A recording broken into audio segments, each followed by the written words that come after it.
Так, дорогие мои,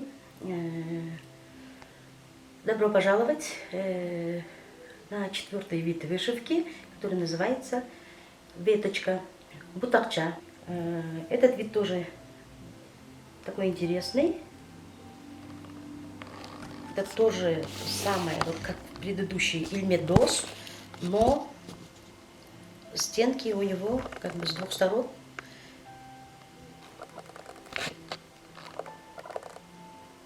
Вот, предыдущий мы брали вот так вместе, да, вместе с ниточкой, а вот в этом виде мы берем вот просто снизу, и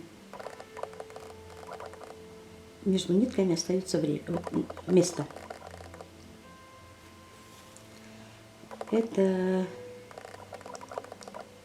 вид я, когда начинаю показывать, чтобы более понятно было, понятным языком, я рассказываю нашим девушкам, женщинам, чтобы они представили, как будто бы медведь лезет вот на дерево, таким образом, обхватывая дерево лапками.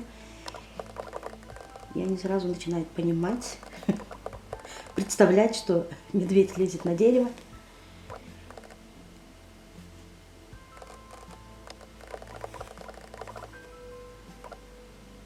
Вот такой один из красивейших видов вышивки – бутакча.